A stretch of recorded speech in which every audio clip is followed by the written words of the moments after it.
I know I'm struggling, but I don't know what to do about it.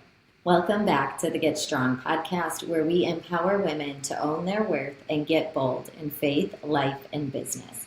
I'm your host, Jessie Marchand, and today I wanted to talk all about mental health because it is something that we don't often learn about when we are going to school, but it's also something that we all struggle with. Yep, even the girl on social media that you're following who seems like she has it all together, or the girl at the gym that you see that's crushing her workouts and looks super fit.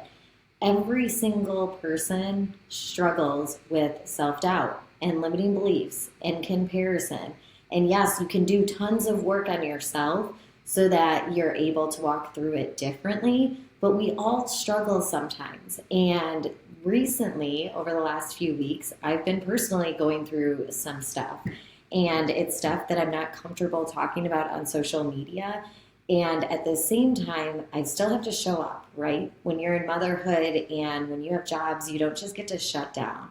And when you have 4 kids, your job is to still show up, to still be a mom. And it's easy to say, I don't have time to deal with these feelings. I don't have time to deal with these emotions. I don't have time to really work through the baggage that I'm carrying. But what I found is when you push your mental health back and you continue to pretend like it's not an issue and you don't have time for it, you're only going to struggle more down the road. And signs of when you're struggling with mental health can be so many different things. But I know for me, I found myself this past week saying, like, why are my kids being so bad, right? Like, I just felt like my kids weren't listening to me, and I was feeling so overwhelmed in motherhood. But when I really started to say that, I took a step back and I asked myself, I said it to a girl, and that same day I was thinking about it. And I'm like, am I showing up for myself to really prepare me for motherhood? Or right now, am I letting motherhood own me? And the truth is, I was letting motherhood own me. Like, we kind of went into summer mode and we had tons of things going on. And I wasn't doing things that I typically do. Like, I write down the 3 most important things to get done for the day. I write down 5 ways life happened for me the day before. I write down my gratitude. I get in conversations with people to make sure that I am leveling up and feeling good. I do my red light therapy. I was still getting in my workouts. I was still focusing on nutrition. But together, things make you feel better. And when you stop doing those things, you get more emotional, you act out quicker, you find yourself getting more angry with your kids than usual or responding too fast. For me, I know when I am starting to lose my temper, it all comes back to, like, where am I currently in life right now? What do I need to do differently so that I can respond differently? Because if I'm coming from a place of feeling behind, of feeling overwhelmed, of feeling like my kids are horrible, yeah, I'm going to respond and I'm going to be yelling. But I do have a choice if that's the mom I want to be, and you have a choice too. So when you feel your emotions all over the place, I'm going to name a couple of things that you can start to do to work through it. One, I want you to always remember that your mental health matters and that taking a step back is okay. For a lot of years, I was building a business on social media, and I felt like if I didn't show up, then I was going to lose my entire business. And I felt like almost this attachment and identity to, like, I need to be on social media. And I did that for 11 years. But what I found over time is that I don't need to. What's most important in my life is that I take care of myself and my mental health so that I can be the best mom and wife to my family, and that I can serve other people with joy and with energy and with gratitude and not live from a place of burnout.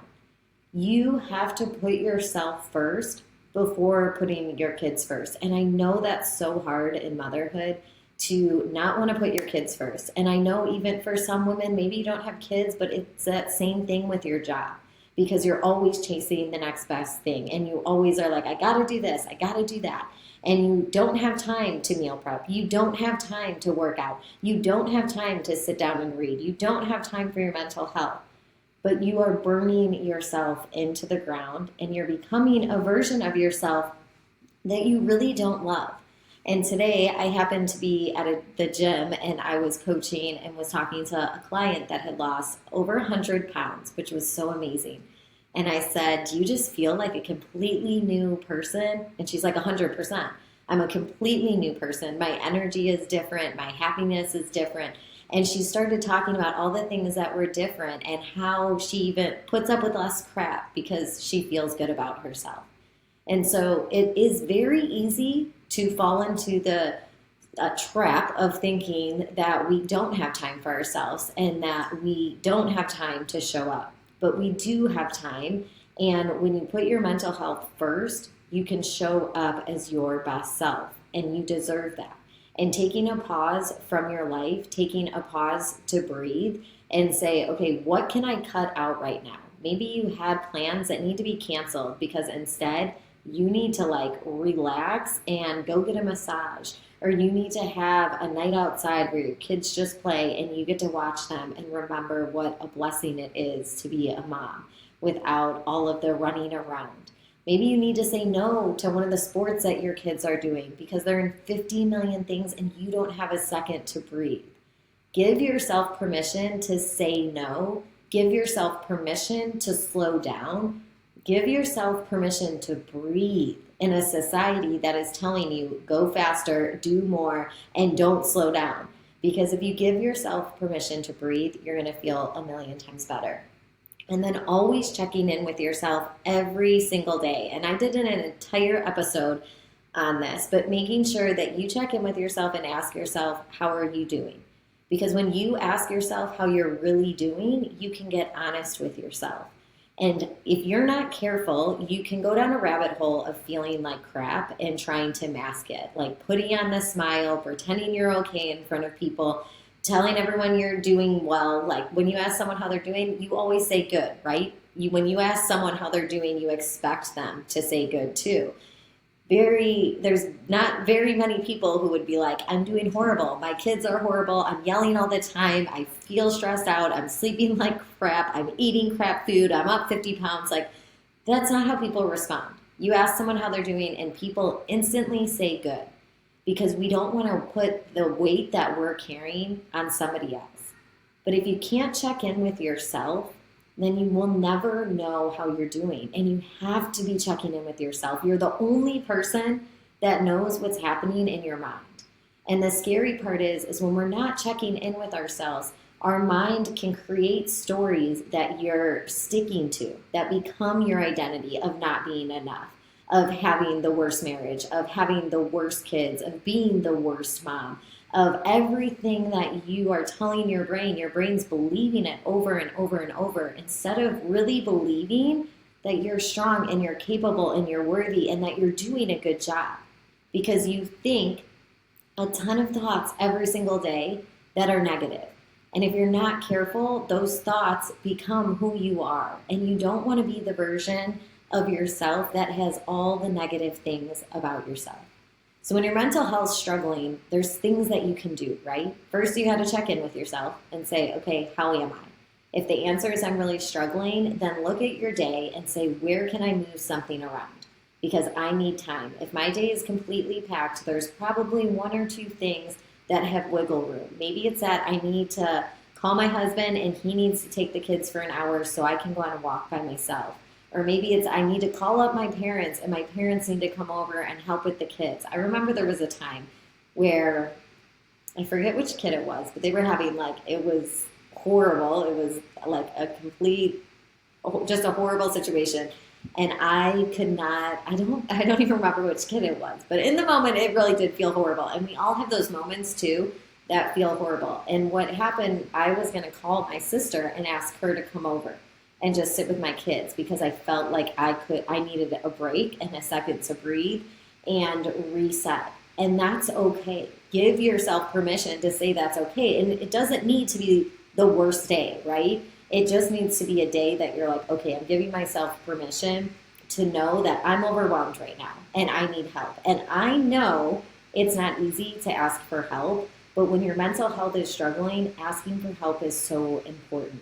Then journaling. If you are not journaling, I am not a big journaler. I'll be completely honest. But there's so many benefits to journaling and to writing down what you're doing each day and pulling out good things from each day as well. Even if you have a really bad day, pulling out the good things. And I don't journal, but I do pull out 5 good things every single day. And recently, I just have been in the craziness of life that I wasn't doing that. And I realized so quickly that, like, okay, I'm struggling right now in motherhood. Why am I struggling? Is it just my kids, or is it my kids and the fact that I am doing nothing to take care of myself? Like, I was working out and eating clean, but I wasn't doing anything for like my actual mental health, and I needed to do that. When you pull out gratitude every single day, you start to find the littlest things in your day. Like, it could be your kid came down the stairs and gave you the biggest hug in the world. And you write that down on paper and it stays with you. That puts like joy in your heart. That reminds you that you're a good mom. That reminds you that you're doing a good job. That reminds you that God made you to be their parent, right? And so even if they're really bad that day, when you wrote down those little tiny moments of my kid gave me the biggest hug, or my kid walked in and just held my hand, or said, I love you, Mom, you're the best mom, or they made you a little note. All of those little things add up. Or maybe you were able to just hold your kid when they tripped and fell, and you write down that moment. And when you're struggling, then you go open that book and you read those things, and all of a sudden, you feel better about who you are. Instead of feeling like, oh my gosh, I'm such a horrible mom and I'm yelling all the time, it's like, okay, no, I am a good mom. I'm just having a bad day, or I'm having a bad few days, right? And it's being honest with that. So checking in with yourself, always checking in with yourself and asking yourself, how am I really doing, and being honest. Then changing around your day, making sure that you go ask for help. If there's an area that you can't change, you have to reach out and ask for help. Even if it's just a carpool so that you have a second to breathe. But being intentional about that and making sure that you have that conversation with your spouse. The next thing is journaling and writing down what you're grateful for or what good things are happening in your life. Even if it's one thing a day, that's a start. It doesn't need to be a whole journal. I used to think that journaling was so overwhelming, and honestly, that's why I started writing down my 5 things, because that was a start for me. So that could be your start. Start focusing on the good things, right? And then making sure that you're getting in movement. So often, I think we overlook what fitness and nutrition actually do for your life. Yeah, it feels good to be more confident in your skin and to look in the mirror and feel beautiful and to, fit in certain sizes and you feel really strong, right? Like, we love all of those things. Those are all really great things. But also, those things help your mental health. And I believe fully in my heart that if more people were making time for themselves and working on themselves, they would see that mental health doesn't need to be where it's at today. People are struggling mentally because we don't know how to take a step back. We run ourselves into the ground and pretend we're okay until we are completely in burnout mode. And even then, it's still hard to take a step back. And we tell ourselves we don't have time. But the way you feel your body and the way you go get in movement, so many people that are struggling with mental health today would not be struggling with mental health if they were getting in daily movement, fueling their body properly, writing down what they were grateful for, getting in prayer every single day, and making sure that they were checking in with themselves daily. I would put my life on that mental health would be completely different because you were stepping into who you were supposed to be, and you are stepping in to take care of yourself first. It's the same when you're on an airplane, right? They say that you put your mask on first, your oxygen mask, and then you put it on your kids, right? You can't pour from an empty cup. And in order to be your best self, you have to show up and you have to believe that you matter. Mental health can be completely different. And yes, I understand some people need medication. I'm not saying that they don't, but I also am saying a lot of mental health could be different if we would step up and take ownership. And I think too many doctors right now are bypassing the fact of what healthy nutrition does in whole foods, getting the processed crap out of your system, and getting in movement does daily, and getting in gratitude. Like that is such a big one, is getting in gratitude. Because I will tell you, on some of my hardest days, when I open that book and I read what I'm grateful for, it reminds me that my life's not so horrible. It reminds me that I'm not this horrible mom or this horrible wife or this horrible person or a bad business owner. It reminds me that I'm doing well. And honestly, even with this podcast, there's days where I've questioned, is this podcast even worth it? Does anyone care about it? Like, you get in your head, am I even doing a good job? And in my 5 things that I write down, do you know how many times I've wrote down a message that I got from a woman or a mom that needed that episode, and it helped them, it inspired them or motivated them to take action in their life or to believe in themselves a little bit more? And if you don't write those things down, my brain would tell me, Jesse, you can't do this. You're not good enough. Give up. Like, this is not for you. But my notebook will tell me a different story.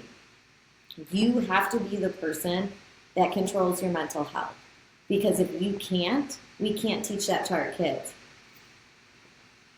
And I want us as women empowering each other and inspiring each other to be aware that mental health is something that we are in control of. Mental health is something that we can take action in every single day within our homes, within our families, if we are intentional. So after this episode, I want you to ask yourself, how are you doing really? Like, get real and honest with yourself. How are you doing really? Where are you struggling? Where do you need to ask for help? Where do you need support? What needs to change? And are you focusing on yourself or telling yourself the lie that you're not good enough and don't have time and not worthy and can't do it? Because every goal that you have can be accomplished. You're a good mom, you're a good wife, you're a good leader, and you are human. And sometimes social media makes you think that you're not. And that's the last thing that I wanted to mention, is when your mental health is struggling, social media has a really good way of making it even worse. So one of the best things that you can do with social media, and I'm telling you from experience, is stay off of it. When you are struggling, fix yourself first, fix your mental health first, and then go back to social media. But when you're struggling, it's only going to hurt more to feel like everybody else's life is perfect and you're over here lonely and struggling, which isn't the case, right? We all know that you're posting the best of the best on social media. But when you're struggling, it only makes you feel worse. So in order to pull back, you have to be able to say, like, I'm just going to put my phone away for 24 hours and do it. I'm going to put my phone away for 2 days. I'm going to not get on social media, right? I'm going to make sure that I spend 10 minutes reading in the Bible and getting in the Word. I'm going to spend 10 minutes in prayer. I'm going to sit outside and just get some sunlight for 5 minutes, right? We can change mental health with little things every single day. I am so thankful that you guys are here, and share this episode with a mom friend who might be feeling like she isn't enough, or that she's lonely, or maybe someone that's struggling with mental health that needs to be reminded that they can change their situation and that what they're doing daily matters, and that taking a step back is going to help them. It's going to be the thing that helps calm their system down and recenter their system. Because when you try to do it alone, it only builds up and it only gets worse. Thank you all for being here.